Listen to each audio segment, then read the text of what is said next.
మన ప్రభువును రక్షకుడైన యేసు క్రీస్తు అతి శ్రేష్టమైన నామాన్ని బట్టి ఈ ఉదయకాల హోసన్న దైవ సందేశాలను ఈ కార్యక్రమాన్ని వింటున్న దేవుని బిడ్డలను మీకు శుభం కలుగునగాక. అందరికీ హృదయపూర్వక వందనాలు. మీరంతా బాగున్నారా? దేవుని సన్నిధి మీకు మెండుగా తోడై ఉండునగాక. ఈ శుభవేళ దేవుని వాక్యాన్ని మరొకసారి జాగ్రత్తగా విందాం.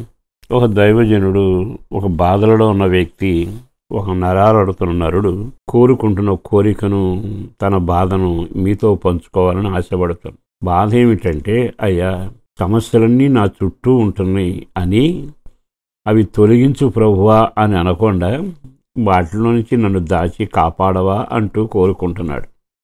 మనం సహజంగా ప్రార్థనలు చేసినప్పుడల్లా అయ్యా ఈ శత్రువును తరిమివేయి, దాన్ని తీసివేయి, దీన్ని తీసివేయి అంటూ కొన్నిటి నుంచి మనం స్వేచ్ఛ కోరుకుని పోవాలి అని కోరుకుంటాం. కానీ ఇతడు తనని ఎదురైన సమస్యల గురించి చెప్పకుండా తనను దాచిపెట్టు అంటూ కోరుకుంటున్నాడు. ఒక క్షణం కీర్తనాకారుడు రాసిన 17వ కీర్తనలో చాలా తేటగా రాయబడిన 9వ వాక్యంలో ఇలాగన అతగాడు ప్రార్థన చేస్తున్నాడు. నన్ను నామరూపాలు లేకుండా చేసేవాళ్ళు ఉన్నారయ్యా, ఆ దుష్టులు నన్ను చుట్టుకున్నారు, ప్రాణహాని చేత నేను భయపడుతున్నాను, నీ రెక్కల నీడ కింద నన్ను దాచుమయ్యా అని కోరుకున్నాడు.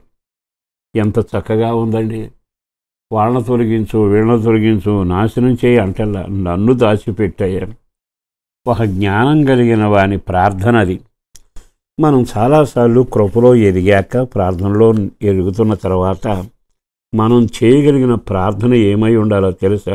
ఎప్పుడూ ఒకే రకమైన ప్రార్థన కాక మన ఆత్మీయతలో ఎదుగుతున్న దానికి నిదర్శనమైన ప్రార్థన ఉండాలి. ప్రారంభ దశలో అది చేయి, ఇది చేయని కోరుకుంటాం. కొంతకాలమైనాక మనిషి ఏమని ప్రార్థన చేస్తాడో తెలుసు? ఆత్మలో ఎదిగినవాడు ప్రభువా నీ చిత్తమే నా పట్ల జరిగించయ్యా అని కోరుకుంటాడు. ఆ తర్వాత ప్రార్థన ఎలా మారుస్తాడో తెలుసా? నా వలన నీకు మహిమ కలిగేట్టుగానే కార్యాలు చేయి ప్రభువా అని అడుగుతాడు. అంటే ఒక్కొక్క స్థాయి ఎలా మారుతుంది? ఇక్కడికి వచ్చాక లయపరిచేవారు ఉన్నారంట, తన ప్రాణంతో ఆటలాడేవాళ్ళు ఉన్నారట. ఇంకా కింద ఒక మాట రాస్తుంది, అదేమిటో తెలుసా?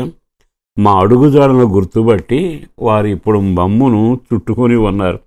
అంటే నా అడుగుజాడలు కనిపెడుతున్నారు, నన్ను హత్య చేయాలని కోరుకుంటున్నారు, నన్ను లయపరచాలని కోరుకుంటున్నారు. అంటే ఏదో రకంగా నాకు ఇరుకు ఇబ్బంది కలుగు చేయాలని అడుగడుగున జాగ్రత్తగా నా అడుగుజాడలు కనిపెడుతున్నారు. ఇప్పుడు ఈయన చేసిన ప్రార్థన ఏమిటి?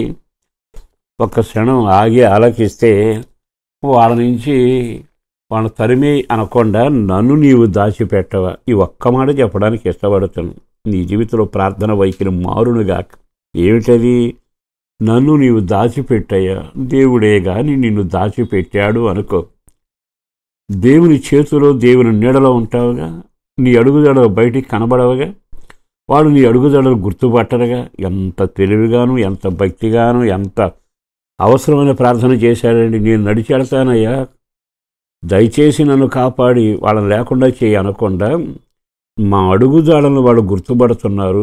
ఆ అడుగుజాడలు వాళ్ళు గుర్తుపట్టకుండానట్లుగా, దుష్టుడు నా అడుగుజాడలను గమనించకుండానట్లుగా నన్ను నీవు దాచిపెట్టు. అంటే దేవుడే తన నీడలో దాచాడు అనుకో. నీ అడుగుజాడలు శత్రువు కనబడవగా. ఇంకో మాట ఏముందో తెలుసా? నేను నా అరిచేతులు నిన్ను దాస్తాను, చెక్కుతాను, కాపాడుతాను అంటున్నాడు. అది ఎంత ఆశ్చర్యకరమైందండి.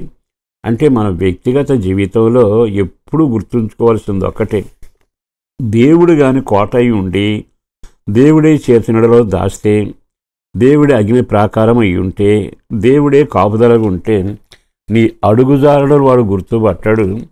నిన్ను లయపరచాలనుకున్నవాడు నీవు కనబడదు. నీ పైనలో వెళ్ళేటప్పుడు దుష్టుడు నీకు ప్రాణహాని చేయాలని ప్రయాసపడిన వాడి వల్ల కాదు. ఎంత బాగుంది కాపుదల. కనుక ఇప్పటికే సహోదరి సహోదరులారా, ఇంట శోధన, బయట శోధన, ఆర్థిక ఇబ్బందులు, నిన్ను అవమానపరచాలనేవాళ్ళు, నీ మీద బురద జల్లాలనుకునేవాడు, నీకు కీడు చేయాలనుకున్నాడు ఎంతమంది ఉన్నా కంగారు పడవా. ఈరోజు ఆయన వైపు తిరిగి నన్ను దాచిపెట్టయ్యా అని అడుగు. నీవు ఎవ్వరికి అందకుండా నిత్య భద్రతలో ఉంటావు. దేవుని క్షేమం నీ మీద ఎల్లప్పుడూ నిలిచి ఉంటుంది. పరిశుద్ధుడును ప్రేమమడిన ప్రభు వందనాలయ్య. అపారమైన నీ ప్రేమను బట్టి ధన్యవాదాలు. చేసిన మేలు కొరకు వందనాలు. చేయబోతున్న కార్యాల కొరకు వందనాలు. కృప కలుగునగాక. బిడ్డలను ఆశీర్వదించండి. దుష్టుని చేతిలోకి వెళ్లకుండా వారిని కంచివేసి కాపాడి నీ రెక్కలలో దాచిపెట్టి పిల్లల భవిష్యత్తు అయినా, చదువైనా, ఉద్యోగమైనా, ఆహారమైనా, ఆత్మరక్షణైనా, అభిషేకమైన అన్నీ నీవు దయచేయండి. ముందుండి నడిపించండి. చేస్తున్న పనిలో నీవు తోడై ఉండండి. కష్టార్జితం దీవెనకరంగాను, ఉద్యోగ వ్యవసాయ వ్యాపారం నీ హస్తం తోడుగా ఉంచి శుభకార్యాలతో ఇంటిని నింపి నడిపించుమని యేసు పేరట వేడుచున్నాం తండ్రి. ఆమేన్.